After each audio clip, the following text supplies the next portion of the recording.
It's also a day that has marked at least the normal, or rather the day that the controversial preacher, that is Paul Mackenzie, and his co-accused actually appearing before the court for the commencement of their trial after at least over 117 days. That and many more in our bulletin tonight. But first thing first, our top stories tonight.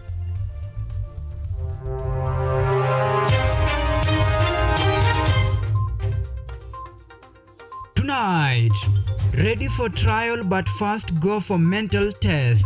Court orders controversial preacher Paul Mackenzie and co-accused to go for mental test before facing trial. Shame on you. Ruto fires back at the opposition opposed to talks between the executive and the judiciary.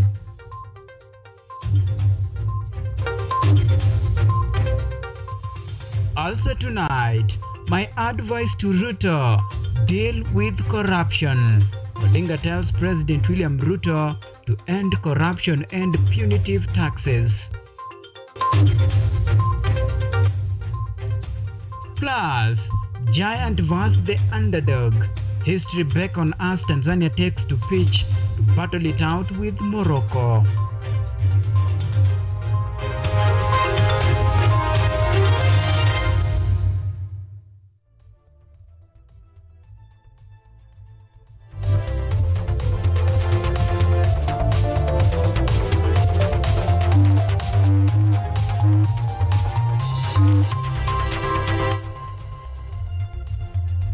This is KUTV Primetime News with Auma Evans.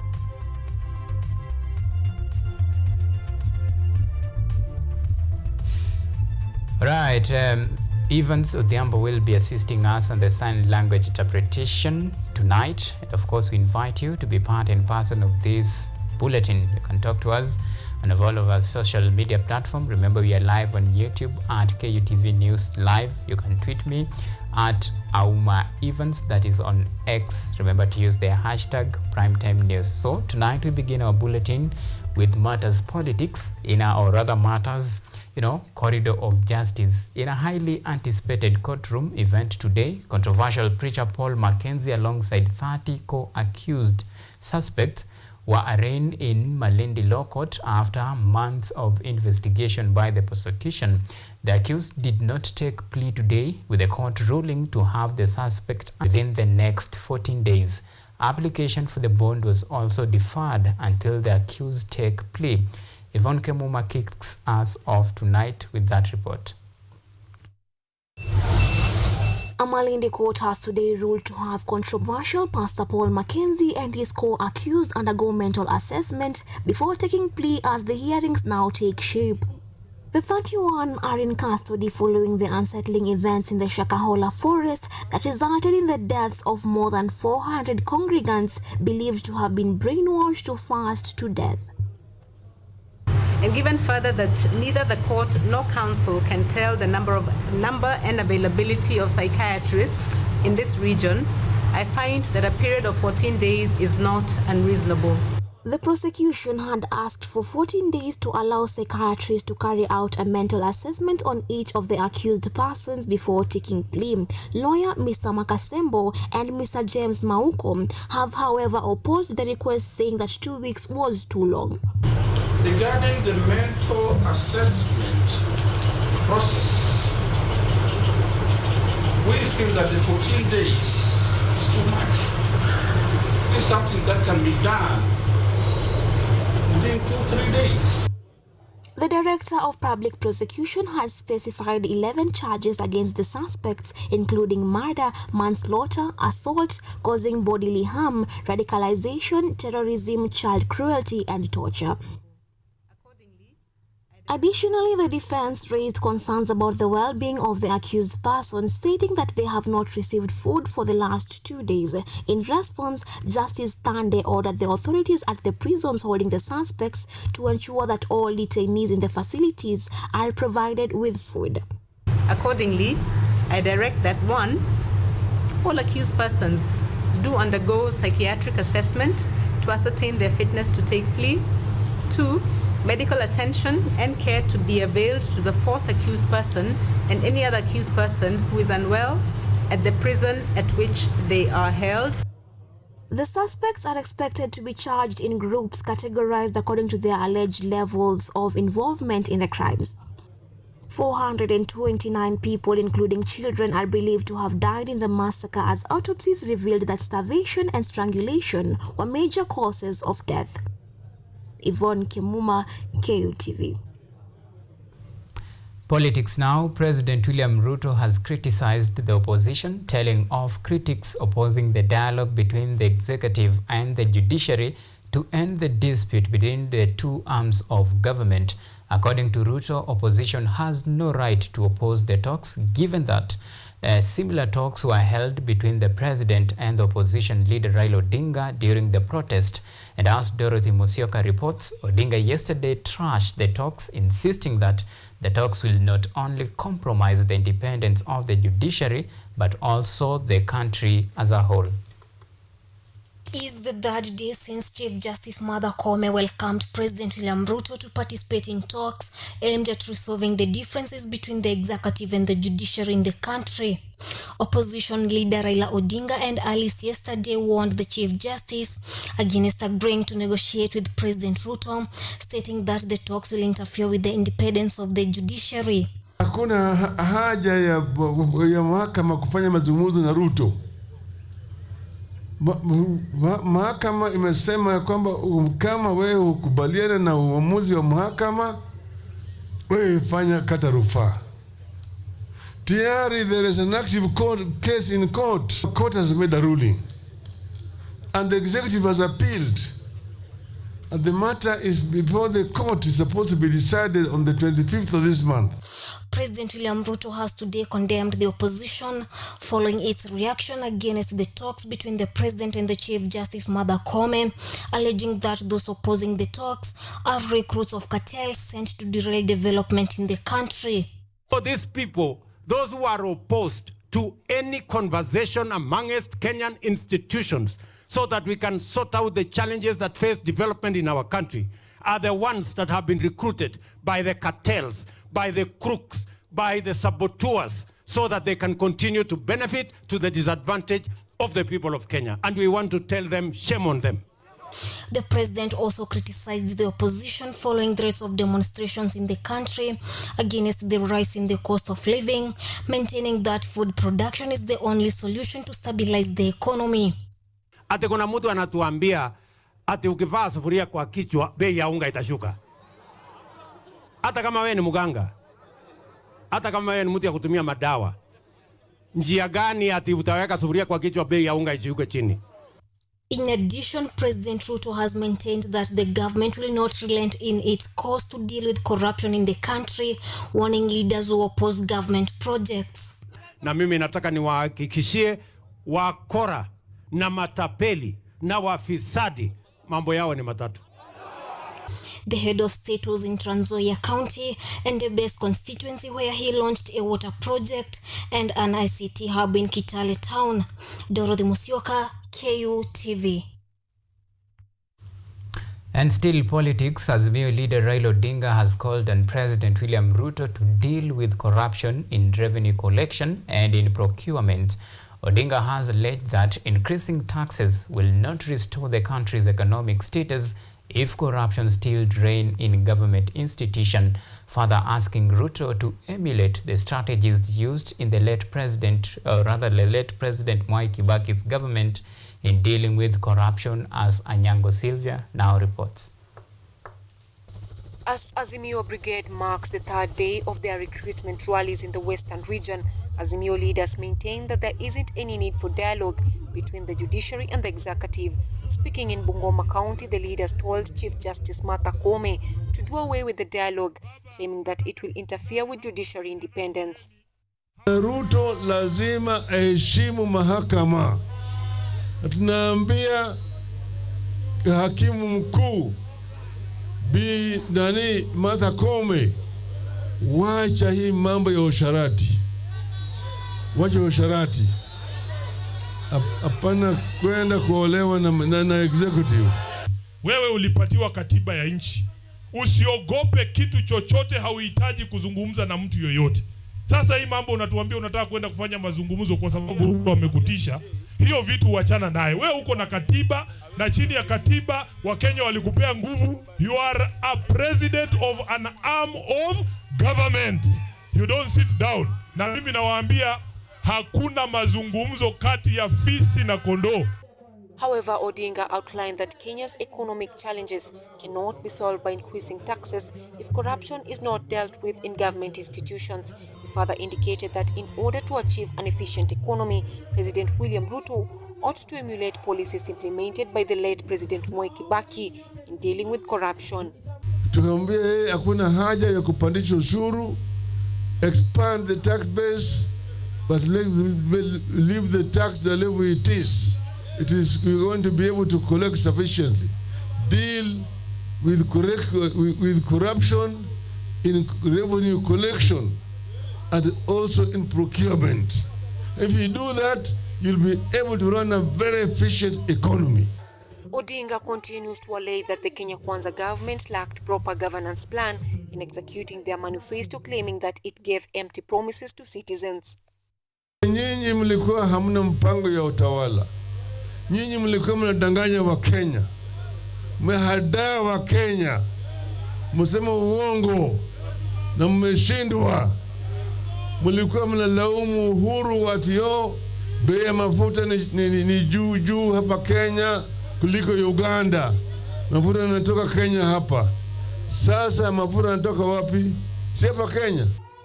The opposition leaders have, however, told of those involved in violent politics after witnessing disruptions in today's rally.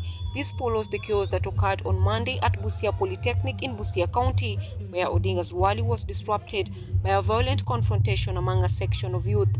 Anyango Sylvia, KUTV. And Pastor Dorcas Rigathi has asked church leaders to be in the front line in the rescue of those lost in alcohol, drug and substance abuse in Embu County and her environs. Speaking during a meeting that brought together over 250 pastors and church leaders, Pastor Dorcas decried the years of alcoholism and drug abuse in different communities of Kenya, challenging the church leaders to stand up against the vice. The APCK chairperson, that is Apostle Patrick Gatundu, stated that the country is facing a crisis with men lost in addiction, and even in church, the ratio of men to women was quite huge. The leaders from the Embu County made a commitment to support the boy child and widows from the program to benefit the people. Kama mimi mama boys, mkienda huko uliza wale nimekuwa nikipeleka, ninakuja kuangalia na kuona mnaendelea vizuri na kuzungumza na county government na national government na ministries, ndio tuweze kuwashughulikia, kwa sababu nyinyi niliwaambia ndio mnabeba begu, na tutaki kuwa na mashamba ambaye iko safi lakini hakuna mbegu za kupanda. And your excellency, kazi ile unafanya ya kuchunga the boy child, kuhakikisha wameachana na pombe, kufanya rehabilitation, kuwapatia skills ndio watu waweze kujisimamia, hiyo ni kazi nzuri. Neno mingi, Your Excellency, we are very much in support of this program, and once again, thank you so much for choosing Embu. All right, now the increased employees' contribution to the National Social Security Fund, NSSF, will be of benefit to workers when they retire. This is according to the Retirement Benefit Authority CEO, that is Chief Executive Officer Charles Macharia. According to Macharia, the contribution will be increased from 2,160 shillings to 4,320 shillings this February as per the new NSSF Act. It will be an advantage to the employee to have a decent retirement package. This story was produced by Ann Odida. However, the current interest rate levels have been elevated. During the 8th annual MINET held in Nyahururu, the Kenya Pension Conference Retirement Benefits Authority CEO Charles Macharia said the enhanced contribution to NSSF is a saving for the worker, since the employee will take home good money at retirement. If employer and employee's contribution has grown in NSSF by 10 times in 1 year, I think that's a good thing, because the resources belong to the employee. What NSSF is doing is to improve the plight of a Kenyan worker in their retirement drive to have adequate retirement benefits. He, however, lamented that the country does not have an optimal number of people saving for their retirement. Despite this, he said the retirement benefits sector is stable. The industry is stable as we speak today. We are talking about an industry with assets under management grossing over 1.7 trillion Kenya shillings. And these resources have been saved by 1,050 pension funds in Kenya. But the untidy story is that we do not have optimal numbers of people in Kenya saving for retirement. And that's a challenge that we have addressed in today's conference. According to Macharia, the industry has an asset management grossing over 1.7 trillion shillings, and these resources have been saved by 1,050 pension funds in Kenya. Moreover, he said that the RBA policy will address some challenges which include delayed payment of benefits, among others. Issues to do with low coverage in the sector, issues of people going home with retirement benefits which are not adequate, issues of people being paid their benefits which are delayed, issues that have been captured in the retirement benefits policy, and we look forward that this will be a near of moving the scope of the limitations that we have had over the years to ensure that we create a better space for the players in the industry. On his side, Daniel Mainga, the General Manager of MINET Financial Services and Pensions, that this year's pensions theme is sustainability and resilience, and the sustainability of the pensions industry is a must-have conversation. We've come from a very difficult year. Times have been difficult, but for now, we must really ensure we talk about sustainability of the pension industry. So many people are saving, but at the end of it, going home with very minimal benefits. So we are looking at around igniting change. We are looking around at ensuring that there are changes that come around that will help the industry move forward. The conference, whose theme is Sustainability Strategies Fortifying Resilience and Igniting Chance, runs from today, Wednesday to Friday, the 19th. Odhiambo Vivian, KUTV. Right, that story by Vivian Odhiambo takes us to our first break here on KUTV Primetime News. Remember, plenty more to follow after the break.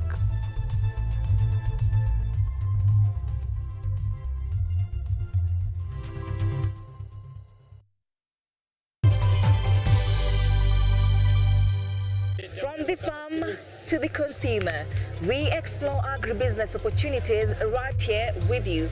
Changamoto lingine ni soko saa ingine bei inashuka tu drastic, kama saa hii hoho imeshuka chini. On Money Monday, we explore business stories and engage business professionals as reference points for analyzing investment opportunities. Last year, the economy grew by 4.8%, which is really an indication of the resilience of the economy. If we don't grow the economy, then we cannot have economic transformation. We shall bring you up to speed with everything taking center stage in the business world and the state of the nation.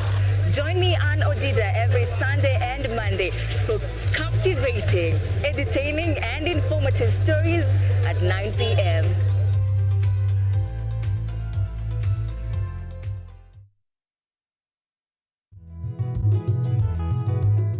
Kutoka kuwa jamii ya kuhamahama na sasa kujumuisha kilimo katika mitindo yao ya maisha. Kwenye toleo la kaunti ya Narok, hii ni Boresha Kilimo, kwani afya bora ni kilimo bora. Kwani kilimo ndicho huboresha maisha.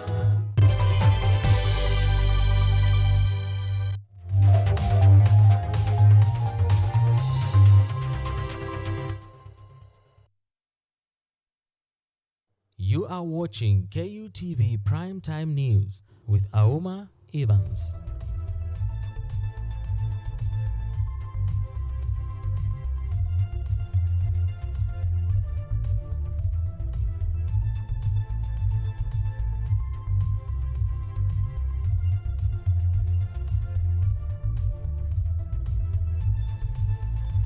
Right, welcome back. Now, Embu County, in partnership with education stakeholders, is calling on members of the community to support the bright but needy student for a better future and productive community. The stress has been put on supporting the boy child, as Theo Masharia reports on our subsequent county roundup.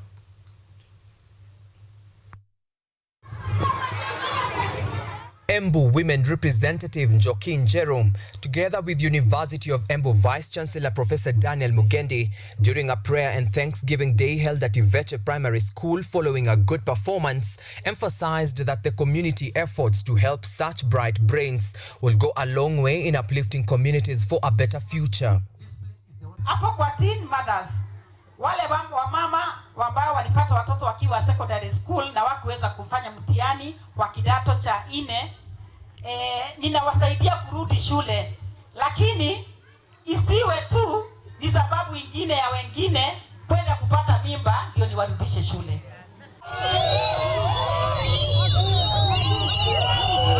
In the adjacent Kirinyaga County, squatters held peaceful demonstrations to pressure the government to review the 2016 allocations of land in the controversial Mwea settlement scheme, following rumors that the Ministry of Lands Registry at Keriteri had started issuing titles for plots in the scheme before outstanding grievances had been resolved, and were therefore worried of eviction by strangers.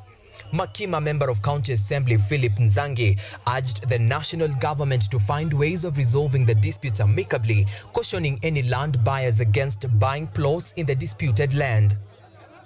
Takaa chini, tujaribu kuangalia hiyo kitabu na tuone the necessary agencies, zile ofisi tunafaa kupeleka hizi barua, tunafaa kupeleka your complaints ndio mpate suluhisho. Na ndio kila mtu asikie ako nyumbani na ako Kenya na yeye ni Mkenya imara. Tuko pamoja. Elsewhere in Malindi, Baolala, Kilifi County, residents held peaceful demonstrations to protest the lack of electricity since December 17th last year due to a faulty transformer that is yet to be restored. The residents barricaded the Malindi-Sala Road, disrupting transport for about 2 hours. Businesses like barbershops and cold drinks have been forced to close down, with government institutions like the Baolala Health Center not being spared either. Theo Masharia for KUTV. Now, the families of the 136 Israeli hostages still being held in Gaza say time is running out to bring their loved ones home alive. But any deal with the Hamas would probably mean ending the war in Gaza, which Israeli leaders say is not an option now. Linda Grantstein reports from VOA from Jerusalem. Noah Argamani, who was filmed by Hamas kidnappers pleading for her life at the Nova Music Festival on October 7th, has become a symbol of the 136 hostages still in Gaza. This week, Argamani was featured in a Hamas-affiliated video begging the Israeli government to stop the war in order to save the hostages. She describes how she was wounded and 2 other hostages were killed by Israeli airstrikes, and the video ends with purported images of these dead hostages. Israeli officials say the video is Hamas propaganda, which cannot be trusted, but they are trying to verify whether the hostages were in fact killed by Israeli airstrikes or by their Hamas captors. Stop this madness and bring us home to our families. While we are still alive, bring us home. Noah Argamani's mother is gravely ill with terminal cancer and has pleaded with Israeli and world leaders, including President Biden and the Red Cross, to help her see her daughter before she dies. Because Liora is a dual Israeli-Chinese citizen, Israeli Prime Minister Benjamin Netanyahu has even asked the Chinese government to intervene with Hamas. The families of other young Israeli women being held hostage in Gaza fear they may be subjected to continuous abuse, including sexual assault by their Hamas captors. Yardain Goren, sister of hostage Romy Goren, is terrified by what she heard from female hostages who were released. Every minute something can happen. Every minute they can decide to harm them, to abuse them, mentally, physically, sexually, and they're helpless. What can they do against that, you know? They can't even resist because it could cost them their lives. In November, Hamas freed more than 100 out of the original 240 hostages in exchange for a temporary ceasefire and release of some 240 Palestinian prisoners. However, now Hamas has said that it will only free more hostages in exchange for a complete ceasefire. Israeli Prime Minister Benjamin Netanyahu has repeatedly said that Israel remains committed to both destroying Hamas and freeing the hostages. But some hostage family members say those two goals have become incompatible. My kibbutz alone, about 10 hostages have been declared dead over the course of the last month. Their bodies, their remains still with Hamas. We don't want that to continue. We want the hostages home by whatever means necessary. The only hostage deal which has been reached in the last 50 days is an agreement for Qatar and the Red Cross to supply medicines for the hostages in the coming days. But family members fear that this gesture will not be enough to keep their loved ones alive. Linda Gradstein for VOA News, Jerusalem.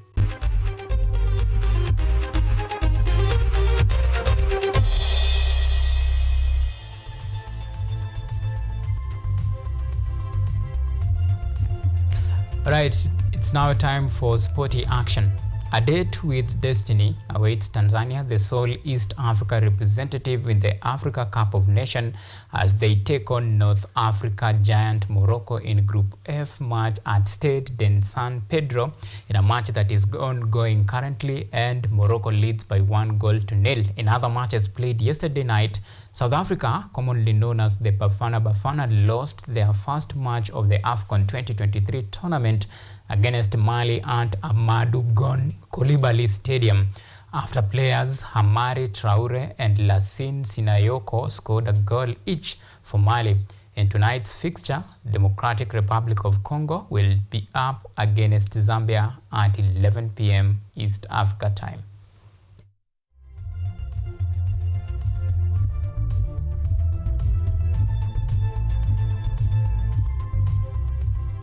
Now let's switch gears to English action. Now David Moyes' side, West Ham, was bundled out of FA Cup tournament that was played at the Aston Gate Stadium.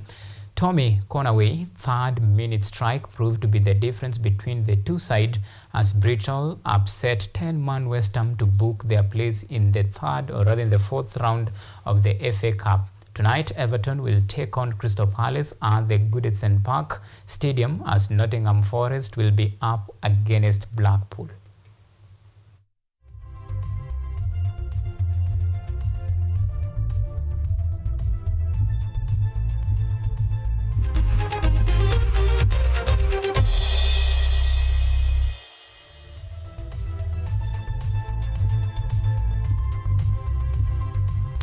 You're now up to date with the latest in the world of politics, business, and of course, sports. My name is Auma Evans. Evans Odhiambo has been our sign language interpreter tonight. Until next time, bye-bye, and do have a lovely night.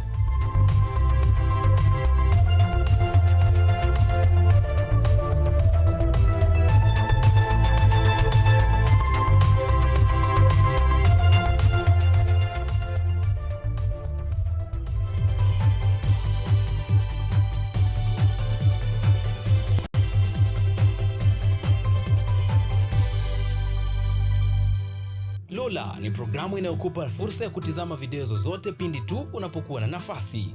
Hadithi za kukupa motisha, drama, maisha ya vyuo vikuu, teknolojia, masuala ya jamii,